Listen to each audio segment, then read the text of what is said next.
দিদি, আমরা সকাল থেকে দেখতে পাচ্ছি সামাজিক মাধ্যমে একটা পোস্ট ভাইরাল হয়েছে, যেখানে তোমার নাম দিয়ে লিঙ্কডইনের আমরা দেখতে পাচ্ছি, যেখানে সামাজিক মাধ্যমে রিমঝিম অর্থাৎ তোমার নামে প্রোফাইল রয়েছে এবং তাতে লেখা রয়েছে রিক্লেম দ্য নাইট কি ক্যাম্পেনার, মানে রাত দখলের প্রধান প্রচারক।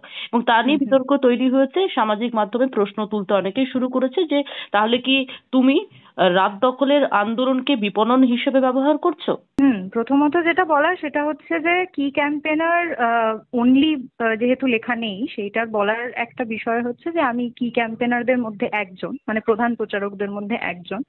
দ্বিতীয়ত যেটা বিষয় সেটা হচ্ছে যে লিঙ্কডইন এই মুহূর্তে আরেকটি সোশ্যাল মিডিয়ার মতনই আমি দেখি, যেরকম ফেসবুক এবং ইনস্টাগ্রাম সেই রকমই লিঙ্কডইন। কারণ শুরুতে বিষয়টা নিশ্চয়ই তৈরি হয়েছিল যে নানান ধরনের কর্মক্ষেত্রে যে বিষয়গুলো রয়েছে সেখান থেকে কাজ পাওয়ার যে জায়গা সেটা হিসেবে লিঙ্কডইন প্ল্যাটফর্ম তৈরি হয়। কিন্তু আজকে 2024-এ দাঁড়িয়ে সেখানে রাজনৈতিক মতামত বহু মানুষ রাখে এবং রেখে এসেছেন। তাদের যে কোনো বিষয়ে, সোশ্যাল ইস্যুতে তাদের যে মতামত সেগুলি থাকে। সেই জায়গা থেকে আমার মনে হয়েছে যে এই আন্দোলনে যেরকম সোশ্যাল মিডিয়া একটি ইম্পর্টেন্ট রোল প্লে করেছে, সেখান থেকে লিঙ্কডইনও একটি ইম্পর্টেন্ট রোল প্লে করতে পারে। এবং আন্দোলনের সময়কালীনও বহু মানুষ আমার সঙ্গে লিঙ্কডইনে যোগাযোগ করেছেন, বহু মহিলা লিঙ্কডইনে যোগাযোগ করেছেন এবং তারা বলেছেন তারা আন্দোলনের সঙ্গে থাকতে চান। এরকম বহু মহিলা আমাদের সঙ্গে কাজের মধ্যে রয়েওছেন। এবং আমি মনে করি যে সেই সোশ্যাল মিডিয়ার জায়গা থেকেই আমি বিষয়টি ওখানে রেখেছি, কোনোভাবেই কোনো বাণিজ্যিক ফায়দা তুলতে ওই বিষয়টা আমার প্রোফাইলে আমি লিখিনি এবং এখনো অবধি আমি কোনো বাণিজ্যিক ফায়দা তুলিনি, পরবর্তীকালেও তুলবো না।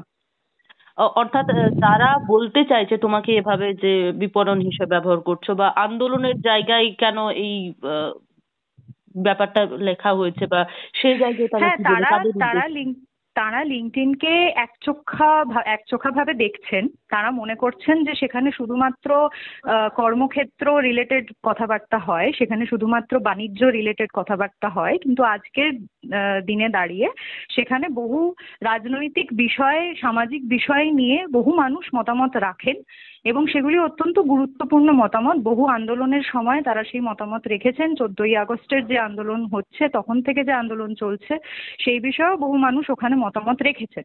আচ্ছা। সেই জায়গা থেকে আমার কাছে বিষয়টি আরেকটি সোশ্যাল মিডিয়ার মতন, হুম। ঠিক যেমন ফেসবুক এবং ইনস্টাগ্রাম।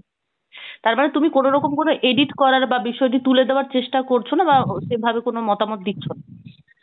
আমি এডিট করার বিষয় ভাববো না, কারণ আমার নামে যে অভিযোগটি আনা হয়েছে সেটা তো হ্যাঁ। সত্যি নয়। আমি তো সেই আঙ্গিকে ওই জায়গায় বিষয়টা লিখিনি, তার কারণে ওটা তুলে দেওয়ার কোনো প্রশ্ন আসে না। এবং আমি অনুরোধ করব যে যারা এই বিষয়গুলি নিয়ে সময় বার করে কথাবার্তা বলছেন বা হ্যাঁ। কিছু একটা গলদ খোলার চেষ্টা করছেন, তারা যাতে, যে দাবিগুলি 14ই আগস্ট থেকে বহু মহিলারা নিয়ে আসছেন সামনে এবং কথাবার্তা বলছেন, সেই দাবির পিছনে সময়টি দিলে আর একটু গঠনমূলক কোনো প্রক্রিয়ার মধ্যে আমরা যেতে পারি।